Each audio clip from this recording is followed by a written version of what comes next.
The doom lies in yourself, not in your name. Well met, friends. Yoiston here, and I hope you all are doing well, wherever you are in Middle-earth. Today we will be finishing the sorrowful tale of the Children of Húrin. If you haven't seen the first part, I'll link it in the description below and in the card at the top right corner of the screen. Without further ado, we will pick up right where we left off. As Túrin grew in political power in Nargothrond, much respect went towards the man whose real name was left unused. Findulis, who formerly loved Túrin's friend Gwyndor, had fallen in love with Túrin, but since the man refused to tell her his real name, she named him Túrin, the Secret. After Gwyndor had discovered that his forever love was infatuated with Túrin, he warned her of the perils of loving a mortal man, as Gwyndor and Findulis were of elven kind. In his rage and jealousy, Gwyndor also revealed that the true name of Glaurung was Túrin, and his father Umarth was Húrin.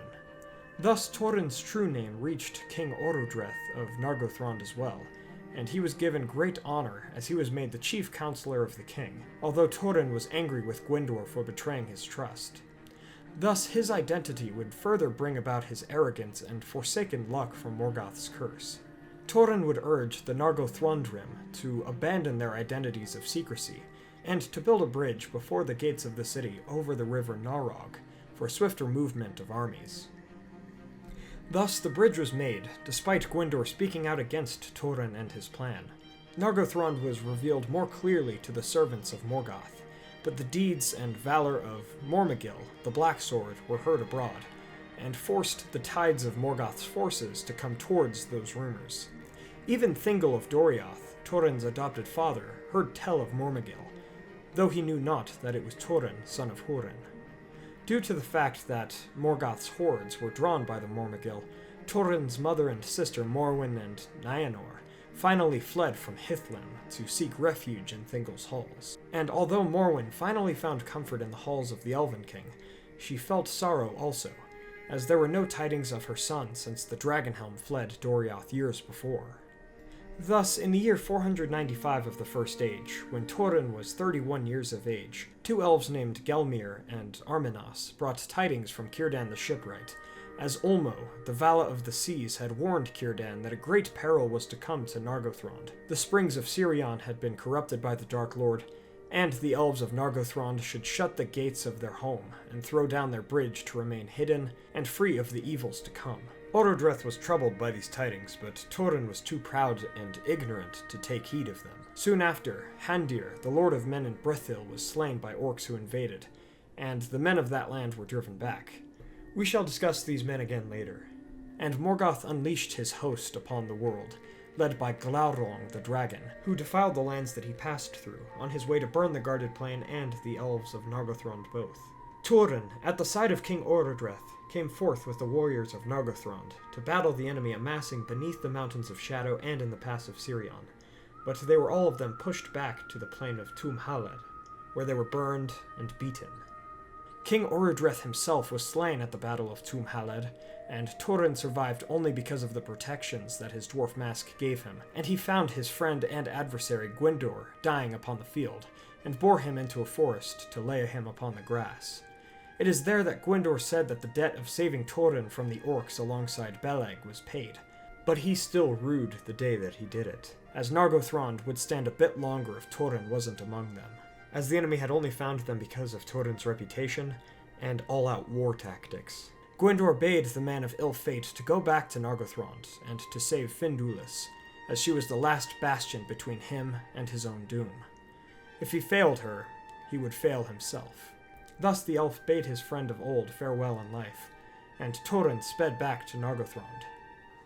The bridge of the man's design proved an evil that day, as it was strongly built and could not swiftly be destroyed before the coming of Glaurung and his orcs into Nargothrond. Thus the orcs pillaged the halls and enslaved the elven maidens that were there. Túrin hastily fought his way across the bridge in order to free the captives, Findulis among them, when Glaurung came forth from the gates and hailed the son of Húrin. As Túrin tried to slay the dragon, he gazed without fear into Glaurung's serpent eyes, and he was frozen in place by the binding spell of them.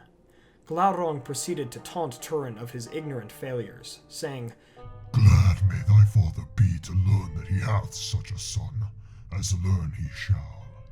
Túrin saw himself as one would in a mirror, but he was twisted by malice, and he hated what he saw.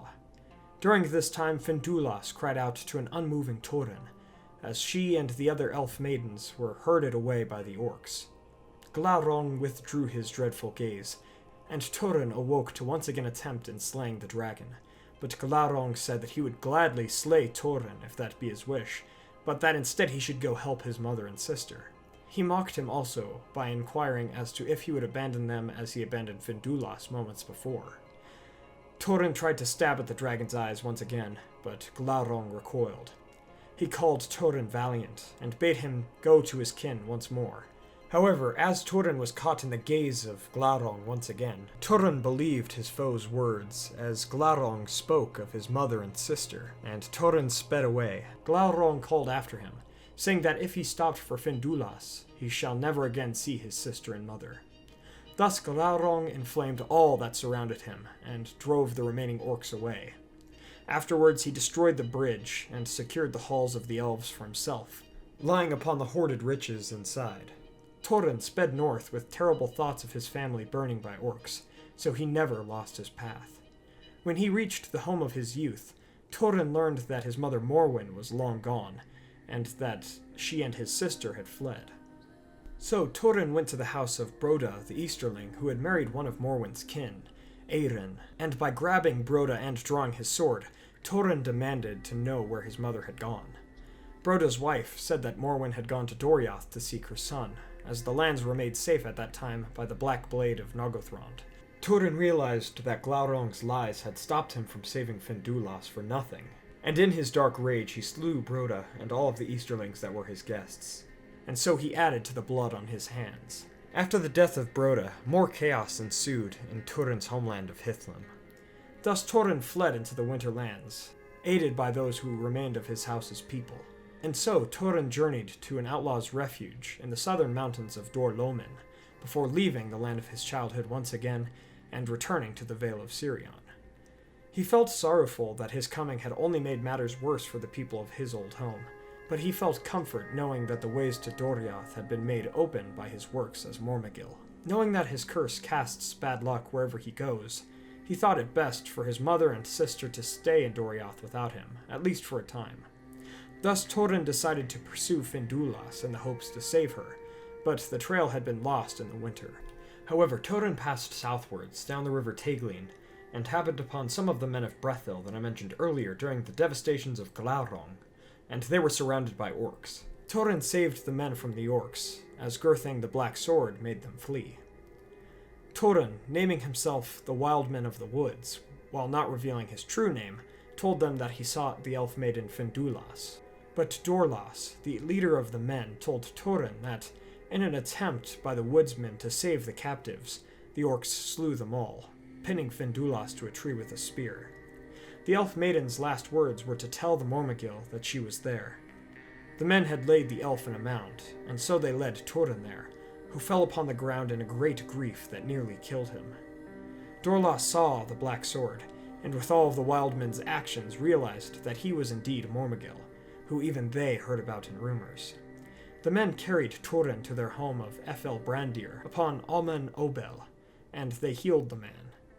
Brandir, son of Handir, the ruler of these men of Halath, feared the tidings of Dorlas, and Túrin gave him a dark sense of foreboding. These men lived in stealth and not all-out war, which would be something that Túrin would have to get accustomed to. Thus Brandir himself healed Túrin, and in the beginning of the next spring, Túrin recovered. Túrin decided that he would stay among the men of Brethil in hiding, and put his shadow, and possibly his curse, behind him. Túrin took a new name, Turambar, which is Quenya for Master of Doom. And so he laid down his black sword, and wielded a bow and spear to assault the orcs that would go near to them. Looking now at Doriath, some elven refugees who survived the battle with Glaurung went to Thingol's halls. Some claimed that Mormagil yet lived, while others spoke differently, but all declared that Mormagil was Túrin, the son of Húrin. Hearing the slightest hopes of her son, Morwen set out by herself into the wild, and Thingol sent Mablung and other March Wardens after her. Niënor, Morwen's daughter, was bidden to remain behind, but she too sought after her mother. So she took the guise of one of Thingol's elves and rode with the others. Once the elves caught up with Morwen, and Niënor's disguise was revealed, the two women of Húrin's house would not turn back. So eventually the company used the hidden fairies at the Mares of Twilight and journeyed to Amon Ithir, the Hill of Spies, a league before Nargothrond. Thus Mablung set his company about Morwen and Niënor, forbidding that they go further. Mablung looked towards Nargothrond upon the hill, and he saw no sign of danger, so he and his scouts went to the Narog River, as stealthily as they could.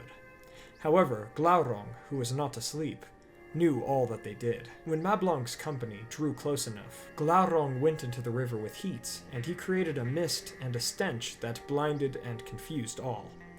The guards of Morwen and Niënor saw this, and tried to hasten away, but the cloud found them as well, and many horses fled, bucked, or dashed themselves into trees. Thus the company was split, and Morwen is not seen again within this tale. I'll talk more about her and Húrin and their endings specifically in other videos, as this is about their children. After the coming of the dragon's vapor, Niënor found her way back to the hill of Amon Ithir to await Mablung. As the vapor cleared and the sun shone, Niënor looked straight into the eyes of Glaurung, whose head rested upon the hilltop. Their wills battled for a time, but Glaurung learned who she was, and constrained her gaze to his, putting a spell upon her that erased all memories, and for many days Niënor could not hear, see, or move by her own will. After placing the spell, Glaurung left her upon the hill and returned to Nargothrond.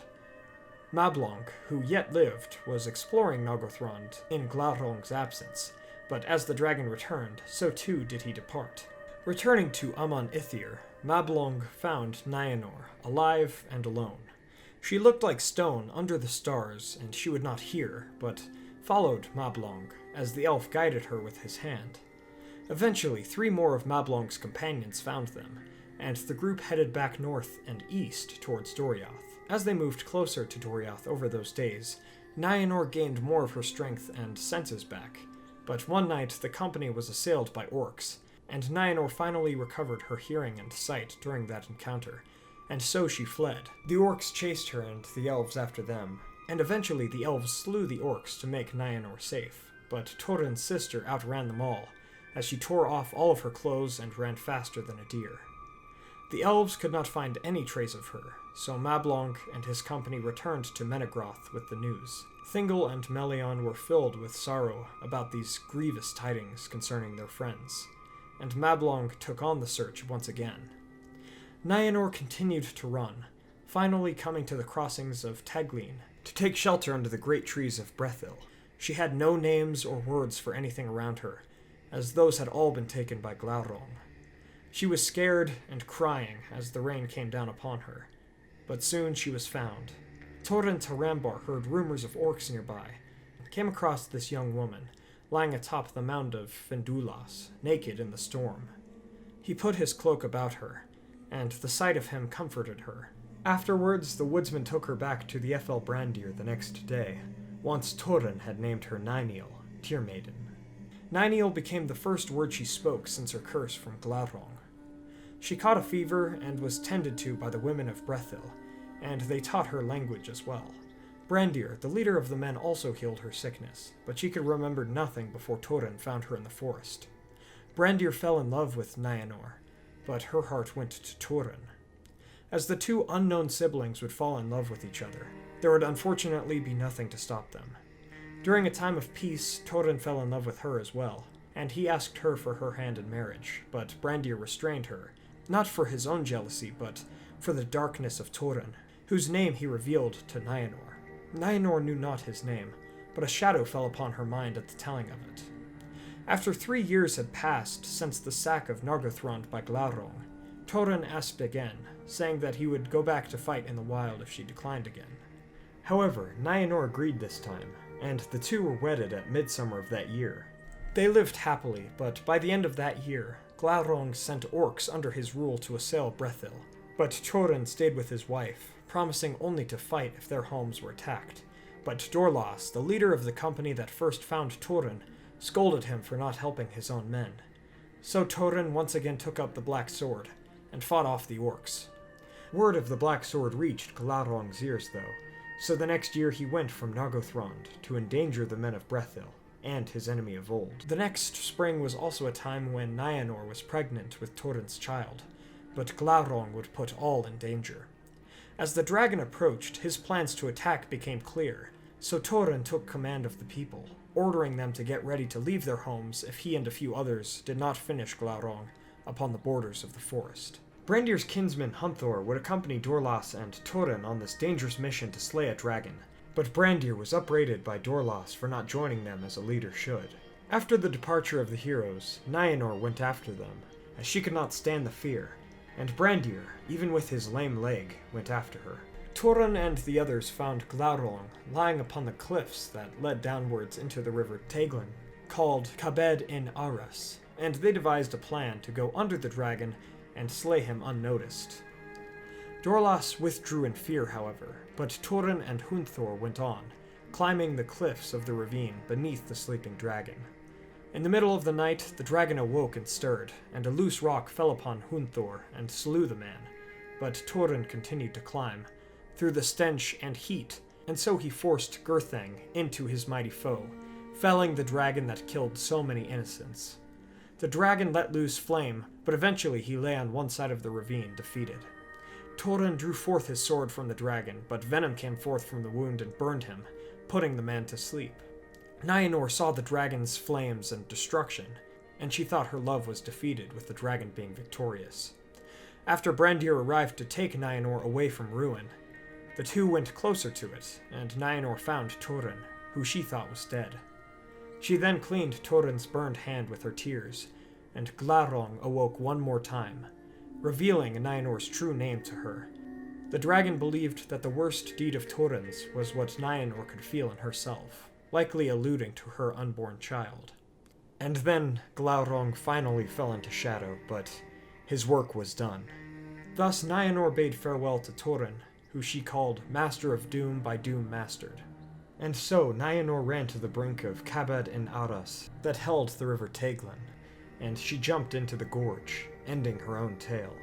Seeing all of this, Brandyr ran back to Nen Girith after slaying Dorlas in the woods, and he recalled all that had happened to the townsfolk. Eventually, Túrin awoke and returned there, and Brandyr told him what the dragon had said and of the death of his love, Niënor. Once again, Túrin's temper got the best of him, and he slew Brandyr in cold blood, thinking that the man had been lying. Túrin fled to the mound of Findulas and asked for counsel, for he knew not where to go or what to do. It is then that Mablung and his company finally found Túrin, the foster son of their lord, and they revealed all that had happened at Doriath, and indeed reaffirmed that Níniel was Niënor, and Túrin had married his sister and slew Brandyr for nothing. As we come to the end of this tale, Túrin fled from his elven friends in complete madness, and he went back to the place where his sister-wife had jumped into the river. Thus Túrin drew Gurthang, and asked it to take his life as well. Gurthang answered that it would do so, in order for it to forget the blood of its master Beleg, and the blood of Brandyr who was slain unjustly. Túrin's demise came upon his own sword, and he joined his sister and the many others that he had slain in the halls of Mandos and beyond. Mablung and the other elves found Glaurung and Túrin's bodies, and the elf blamed himself and the delivering of his tidings for the death of his friend. The people of Brethil also learned of Túrin's madness soon after. The sword Gurthang had also been broken after the slaying of Túrin, and the two were buried in that exact spot, while the dragon himself was burned. As for the famous dragon helm of Dorlomin, the last we hear of it is before Túrin was captured by orcs near the start of his tale. Thus it must have been lost to the servants of Morgoth and time. When all was finished, the elves sang a lament for the children of Húrin, and a stone that read Turambar, Dagnir Glaurunga, and Niënor Níniel was placed in that spot, though none knew where the cold waters of Teglin had taken Niënor. The mound would also hold Morwen one day, and it would survive the destruction of Beleriand at the end of the First Age, becoming the island of Tor Morwen that is seen in all of the later ages of Middle-earth. From the second part of the sorrowful tale of the Children of Húrin, we learn that we must try to do the right things in the moments that we have, even if we cannot see all ends or escape our fates. By acting with tact and good intention, we may be able to avoid evil outcomes, unlike Túrin and Niënor. Thank you all so much for watching this longer video about the second part of the saddest story in Tolkien's works, but I hope you all found it entertaining at the least. Let me know what you think about this part of the tale of the Children of Húrin in the comments below. I think that it adds even more depth and detail to Tolkien's works, as not every tale has a joyous ending. If you'd like to contact me more directly, please be sure to join us on Facebook and Twitter, and please consider donating to our Patreon for a monthly podcast. Links for those are in the description below. Also, please be sure to subscribe to join the Men of the West and all of the Free Peoples today. Now that we have talked about this tragedy, let's talk about something a little more fun and upbeat. Next week, I will explain my thoughts on why the Fellowship of the Ring couldn't take the Eagles to Mordor. And if you all have any opinions on that subject, please let me know in my comments or messages, and your ideas might just make it into the video. As always, thank you all so much for joining me on this adventure, through the good times and the evil ones in this tale. Until the next one, my friends.